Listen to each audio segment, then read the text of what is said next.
আসসালাতু ওয়াসসালামু আলাইকা ইয়া রাসূলুল্লাহ, আসসালাতু ওয়াসসালামু আলাইকা ইয়া হাবিবাল্লাহ, আসসালাতু ওয়াসসালামু আলাইকা ইয়া শাফিউল মুজনিবিন, আসসালাতু ওয়াসসালামু আলাইকা ইয়া রাহমাতাল লিল আলামিন। সাতানি হামিদিয়া মুজাদ্দিদ ধর্ম শরীফের আজকের এই বার্ষিক ওরস মাহফিলে আগত পীর মাশায়েখবৃন্দ, উপস্থিত আমার ভক্তবৃন্দ এবং বিভিন্ন দরবার থেকে আগত পীর মাশায়েখগণ, সবাইকে আমার দরবারের পক্ষ থেকে সালাম জানাচ্ছি। আসসালামু আলাইকুম ওয়া রাহমাতুল্লাহি ওয়া বারাকাতুহু। আসলে আমি এখন বক্তব্য রাখবো, এখানে অনেক সুন্দর সুন্দর বক্তব্য হয়েছে। আমাদের আলমাম আলমুদাতিরি ভালো বক্তব্য আছে, আপনাদের তাসির ভাই ভালো আছে, ভালো বক্তব্য আছে। আমাদের আরেকজন আসল ভাই ভালো বক্তব্য আছে। আসলে তরিকার জগৎটাই হলো ইসলামের আসল জগৎ। এই তরিকার জগৎ নিয়ে তো বিভ্রান্তি হওয়ার কারণটা সম্পর্কে আমি দু একটি কথা বলবো। রাসূলুল্লাহ সাল্লাল্লাহু আলাইহি সাল্লাম বহু কষ্ট করে আল্লাহর ইচ্ছায়, আল্লাহর সাহায্যে, আল্লাহর মদদ নিয়ে তিনি তার দীর্ঘ জীবন, কোরআন নাযিল হওয়ার পরে 23টি বছর এবং নবুয়ত পাওয়া পরবর্তী 23টি বছর তিনি অনেক পরিশ্রম করেছেন, অনেক পরিশ্রম, অনেক কষ্ট, অনেক মার খেয়েছেন, অনেক নিন্দা ঝড় তার উপর গেছে, অনেক কিছু সহ্য করে তিনি দিন প্রচার করেছেন এবং তিনি সার্থক হয়েছেন, আমিরুল মুমিনিন হয়েছিলেন, সারা ইসলামী জগতে তিনি বাদশাহ হয়েছিলেন, আল্লাহ পাক তাকে বাদশাহ বানিয়েছিলেন এবং তিনি তার পরবর্তীতে যাদেরকে খেলাফত দিয়ে গেছিলেন সেই ধারা অনুযায়ী ইসলামটা পরিচালিত হবে, এটাই ছিল ইসলামের সঠিক ধারা। কিন্তু শয়তান তো বসে নেই, ইবলিস শয়তান মানুষকে পরীক্ষার মধ্যে ফেলবে, কে আল্লাহর পক্ষে আছে, কে শয়তানের পক্ষে আছে। সেই ইসলামের ইতিহাস যদি আমরা পর্যালোচনা করি, আমরা স্পষ্ট ভাবে দেখতে পাই ইসলামের 4 খলিফার পরবর্তীতে কে খলিফা হবে। ইসলামের খলিফা হলো বায়াতের মাধ্যমে খলিফা হয়, জনগণ যার হাতে বায়াত নেয় এবং বেশিরভাগ ইসলামী চিন্তাবিদ যাকে খলিফা হিসেবে মনোনীত করেন তিনি খলিফা হয়ে থাকেন এবং তার হাতেই সমস্ত ইসলামী রাষ্ট্রের সমস্ত লোক তার হাতে বায়াত নেবে। এই বায়াতের কথাটি এখানে আগে বক্তারা বলেছেন, 48 নম্বর সূরা মুমতাহিনা 10 নম্বর আয়াতে আল্লাহ স্পষ্টভাবে বিষয়টা বলেছেন, এই বায়াতের কথা বলেছেন। আল্লাহ এটা বলছেন, যারা বায়াত নিবে তাদের হাতের উপরে আল্লাহর রহমতের হাত, অর্থাৎ যাদের বায়াত নিবে না তাদের হাতের উপরে আল্লাহর রহমতের হাত থাকবে না, এটা পরিষ্কার। কাজে যারা বায়াতের বিরোধিতা করে তাদের উপরে থাকে ইবলিস শয়তানের হাত, নাউযুবিল্লাহ। সে তার মানুষকে, সে আল্লাহর কাছে ওয়াদা করে আছে, আমি তোমার বান্দাকে জাহান্নামের দিকে নিয়ে যাব, আসল পথ থেকে বিচ্যুত করে দেব। আল্লাহ এটাও বলছে, আমি বেশিরভাগ লোক দ্বারা আমি এই আমার জাহান্নাম পূর্ণ করবো। বেশিরভাগ লোকই বিপদগামী হবে, জাহান্নামে যাবে। আল্লাহ পাকের কথা বলা যায়, আল্লাহ পাকের কালাম বলা যায়। সেই জন্য বেশিরভাগ লোকই এই তরিকার জগৎটাকে অপছন্দ করবে, না পছন্দ করবে, বলবে এটা বোগাস, এগুলোর মধ্যে কিছু নাই, এগুলো ইসলামের অংশ না, এটা বলবে। কারণ বেশিরভাগ লোকই পথভ্রষ্ট হবে।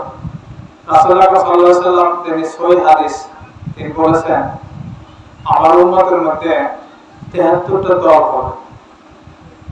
73টা দল মানে আওয়ামী বিএনপি না, 73টা মতবাদের লোক থাকবে, 73 রকমের মতবাদ, মানে একটা আরেকটার বিপরীত। কেউ বলবে এটা ঠিক, কেউ বলবে এটা ঠিক, কেউ বলবে এটা ঠিক, 73টা ফেরকা হবে। তারপর একটা ফেরকা হলো আমার উম্মতের, আমার মহব্বতে, তাই আমার সাফায়াত পাবে, তাই জান্নাতে যাবে, তাই আমার দল।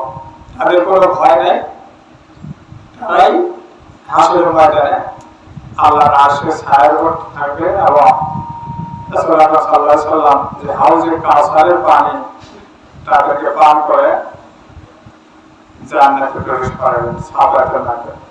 এই হাউজে কাউসার আমরা শুনে আসলাম, হাউজে কাউসার এই সম্পর্কে একটু আমি বলি। বেশ কয়েকটা সূরার ভিতরে সাবিল জানজাবিল এই হাউজে কাউসারের পানি শরবতের বর্ণনা দেওয়া আছে, এত সুমিষ্ট।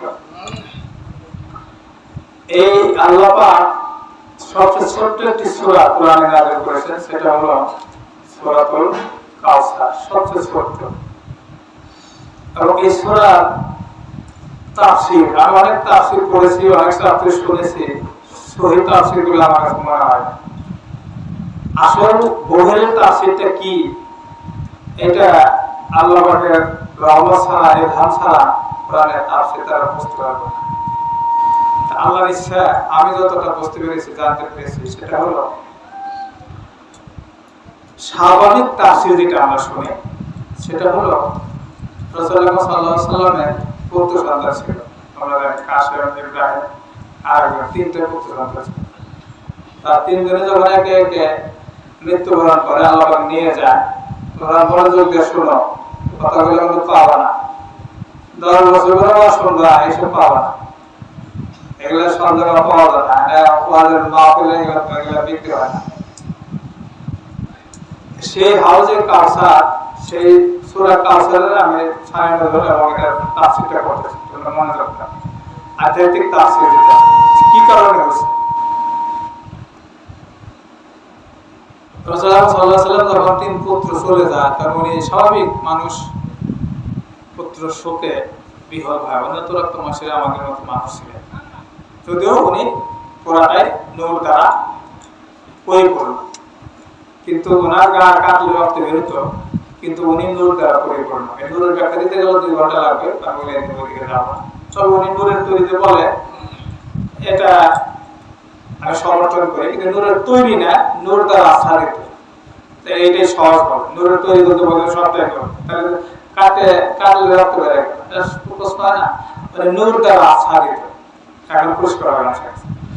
তো যখন উনি কাঁদতেছিলেন, উনি কাঁদছেন, উনি হাসছেন, ওনারও শোক ছিল, ওনারও মনে কষ্ট ছিল, ব্যথা ছিল। 2-3টা সন্তান ওনার চলে যায়, তো উনি কান্না করে, আল্লাহ আমি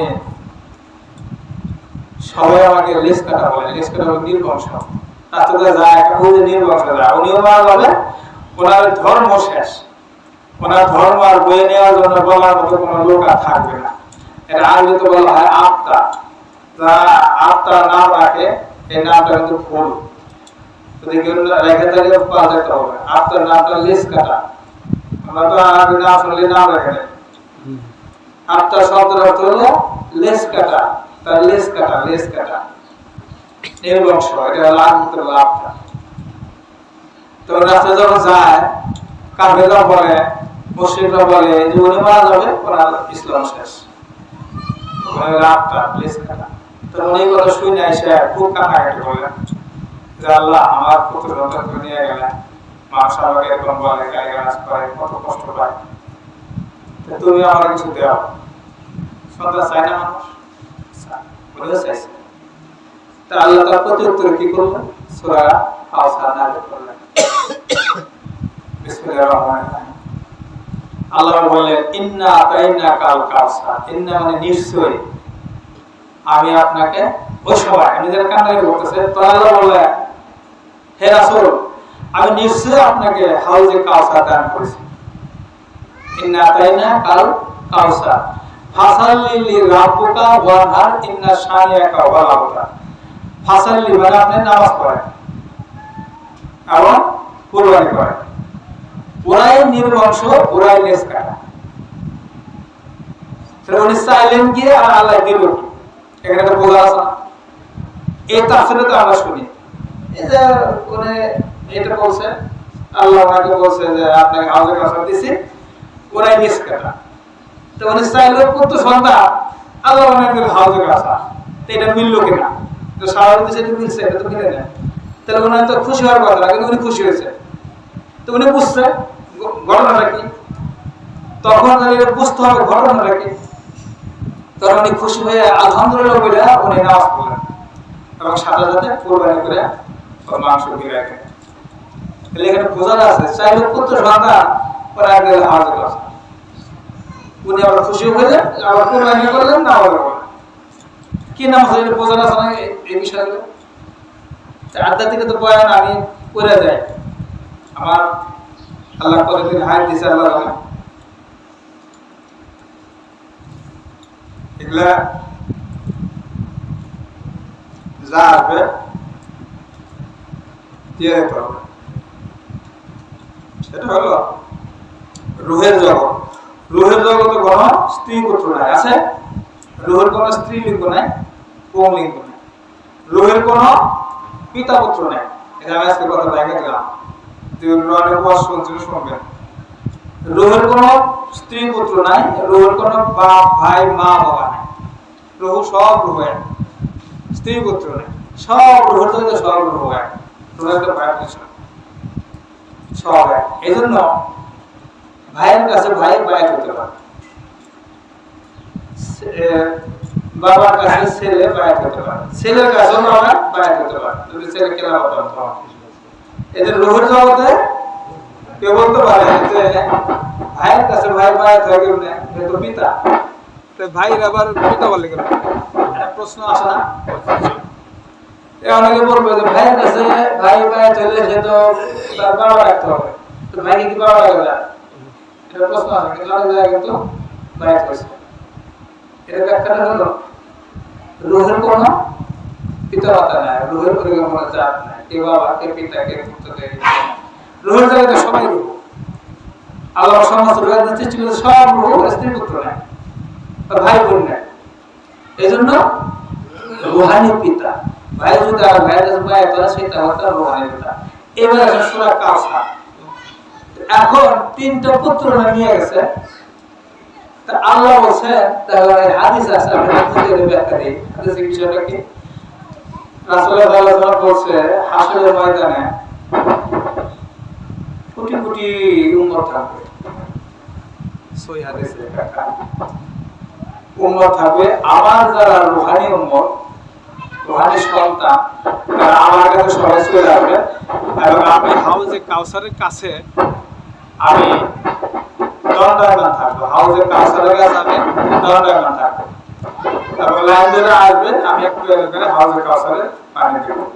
তুমি পানি খাওয়ার সাথে সাথে তারা এয়ার কন্ডিশনের মধ্যে তারা চলে যাবে। তারা যাবে হলো এয়ার কন্ডিশনের মধ্যে। তারা যাবে কোথায়? এয়ার কন্ডিশনের মধ্যে। তারা ওই সেই হাসরের ময়দানে যে তাপ, তারা তাপ পাবে না। এসি তাদের থাকবে, এসি রোদ থাকবে, তাদের গায়ে তাপ লাগবে না। সূর্য আছে, রোদ আছে, তারা রূহানি সন্তান। এইটা হাউজের কাউসারের বিষয়টা। 3 সন্তান নিয়ে গেছে, কোটি কোটি সন্তান দান করছে। আল্লাহ তাআলা ইলহামের মাধ্যমে বোঝাইছে, এটা হলো ওহী আমাদের জন্য। আর ইলহামের মাধ্যমে ওনার বোঝাইছে, তোমার 3 পুত্র গেছে, আমি তোমার কোটি কোটি পুত্র দান করলাম। সুবহানাল্লাহ। সেই কোটি কোটি পুত্র হাসরের ময়দানে থাকবে, তারা কি করবে? তার কাছে যাবে, হাউজে কাউসারের পানি খাবে এবং দুনিয়াতে ওরা মহব্বতে থাকবে। দুনিয়াতে রাসূলের মহব্বত তৈরি আছে না, তার রূহানি সন্তান। তার উনি তখন গল্প যে আমার 3 সন্তান গেছে, আমার কোটি কোটি সন্তান, এটা তো বেশি।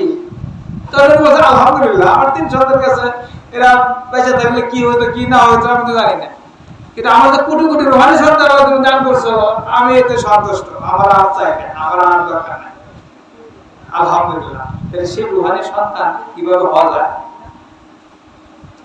সেই রূহানি সন্তান আমাদের পায়ে থাকে। যাই বলছে এটা রূহ কোনোই নাই, পিতা পুত্র স্ত্রী এরকম নাই, জেন্ডার নাই। এই জন্য বায়াতের মাধ্যমে ওই রাসূলের রূহানি সন্তান।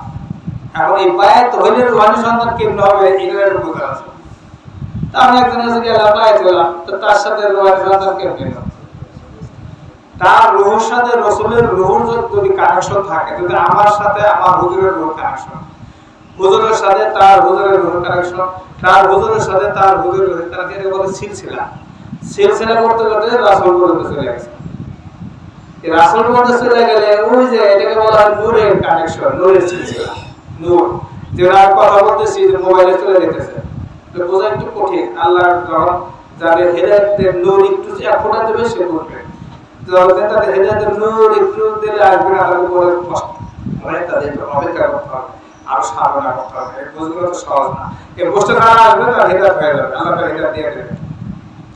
সেজন্য হলো রাসূলুল্লাহ সাল্লাল্লাহু আলাইহি ওয়াসাল্লামের সাথে রূহানী সন্তান কেমনে হওয়া যায়, বায়াত হইলে রূহানী সন্তান হওয়ার একটা রাস্তা, কিন্তু বায়াত হলো আমি কিছু করলাম না, আমি ওই রাস্তা বুঝলাম না, রূহর আমি খিদমত করলাম না, আমার রূহটাকে তাজা করলাম না, রূহটাকে পবিত্র করলাম না, তাইলে আমি ওই স্কুলে ভর্তি হয়েছি ঠিকই, আমার সার্টিফিকেট নাই, স্কুলে ভর্তি হয়েছি ঠিকই, আমার পরীক্ষা দেওয়ার আমার কোনো রেজিস্ট্রেশন নাই, বোর্ডে আমার কোনো রেজিস্ট্রেশন নাম্বার নাই, পরীক্ষা দিলে আমার রেজাল্ট হবে না। তো সেই জন্য হলো এই যে বায়াতের জগৎটা, এটা কোরআনের ভিতর আছে, সূরা মুমতাহিনা, আরো হাদিসের মধ্যে আছে। এবং রাসূলুল্লাহ সাল্লাল্লাহু আলাইহি ওয়াসাল্লামের কাছে সালামা নামে এক সাহাবা ছিল, উনি যখন বট গাছের নিচে উনি বায়াত দিচ্ছিলেন, তো সালামা ওখানে বসে, তো সালামা একবার বায়াত নিছে, ওই দিন আর বায়াত নিতেছে না, সমস্ত লোক হাত উঠাইয়া বায়াত নিল। তো রাসূলুল্লাহ সাল্লাল্লাহু আলাইহি ওয়াসাল্লাম বললেন যে সালামা তুমি বায়াত নিলে না কেন? তো বলল হুজুর আমি দিয়ে আগে একবার বায়াত দিয়েছি। তো রাসূলুল্লাহ সাল্লাল্লাহু আলাইহি ওয়াসাল্লাম বললেন তুমি আবারও বায়াত নেবা, যত বেশি বেশি বায়াত নেবা তত বেশি বেশি তুমি সহিহ হবা, তত বেশি বেশি তোমার গুনাহ মাফ হবে। এটা বায়াতটা হলো যারা নেয় নাই বা যারা জানে না তাদের জন্য বলবো, বায়াতটা হলো এটা হলো অঙ্গীকার, কোরআন আছে, যারা অঙ্গীকার করে এবং অঙ্গীকার পূর্ণ করে তাদের জন্য আমি রাখিয়েছি পুরস্কার, মহা পুরস্কার। আর জীবন বেড়ে অঙ্গীকার করলাম না, নামাজ রোজা করলাম, অঙ্গীকার করলাম না, তাহলে তো আমার ওই পুরস্কারটা না দিবে না। কাজে এই জন্য হলো বায়াতের অঙ্গীকার। কি অঙ্গীকার? আমি পীরের খেদমত করব, পীরের পায়ে তেল ঢেলব, পীরের সামান্য গোসল করব, এটা না। তো যারা জানে না তারা হাজার করে বায়াত অঙ্গীকার আল্লাহর নামে, আল্লাহর নামে রাসূলের ওসিলা বায়াত নিতে হবে। আল্লাহ বলছে যারা বায়াত নেয় তাদের হাতের উপরে আমার হাত, অঙ্গীকার করতে হবে আমি কি জিনা করব না, আমি মিথ্যা বলবো না, আমি কারো ক্ষতি করবো না, এরকম চুরি করবো না, ব্যভিচার করবো না, এরকম কয়েকটা কাজের থেকে আমি অঙ্গীকার করলাম। তওবা অঙ্গীকার দুইটা, এবং সেই অঙ্গীকার যদি শপথ, আগে বললাম বাংলা বলা শপথ, যদি কেউ শপথ নেয় তাহলে আল্লাহ বলছে তার হাতের উপরে আমার হাত, আমি তার শপথটা রক্ষা করার জন্য আমি সাহায্য সাহায্য করবো, আমার ফেরেশতাদের তার পিছনে নিয়োগ দিয়ে দেবো। তারাই হলো রূহানী সন্তান। রাসূলের রূহানী সন্তান বায়াত ছাড়া কেউ হতে পারবে না। সুবহানাল্লাহ।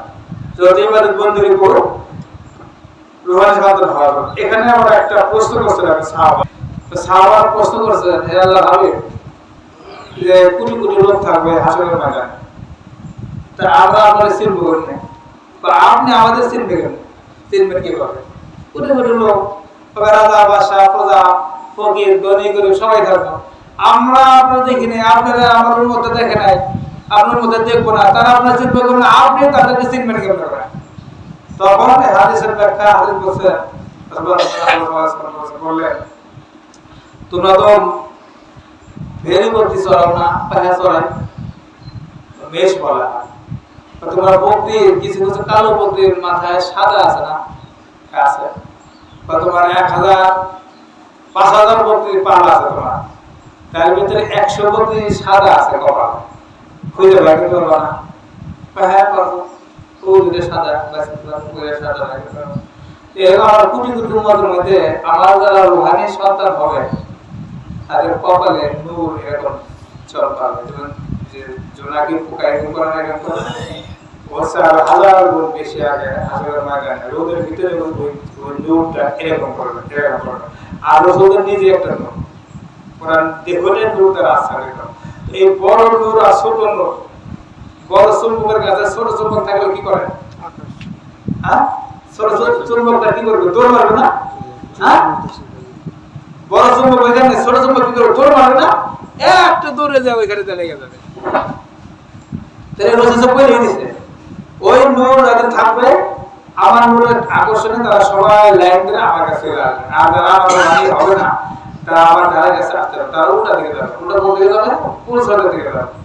কোথাতে দিলে যা বলে উঠবে আর ওই আগুনে বলে করে যাবে তো লাইট তো কোন দিন না কারণ সাবাত নাই হাউজের কাছে পানি পাবে মানে কেউ তো কোন মজা যদি কয় যে হাউজের কাছে মজা লাগবে না এটা কি সহি হবে তার কি ইমান থাকবে থাকবে কোরআনে বলছে হাউজের কাছে কথা হাউজের কাছে কথা বলে কিছু নাই আল্লাহ সব কিছু করে রাসূলের সাহাবাত না এগুলো এসব বলতে অবস্থা নেই তাহলে মানুষকে আর শয়তান বিভিন্ন ভাবে ধোঁকা দিবে টাকা দিবে এই জন্য হলো চেষ্টা করতে হবে সুস্থ হবে যারা বায়াত হওয়ার নাই তারা দেখে শুনে রুহানি একজন লোকের হাতে হাত দিয়ে বায়াত হতে হবে তাইলে তার উসিলা আসলে রুহানি সন্তান হওয়া যায় রুহানি সন্তান হলে হাউজে কাউসার পাওয়া যাবে সূরা কাউসার অনুযায়ী এবং তার জীবন কামনা হবে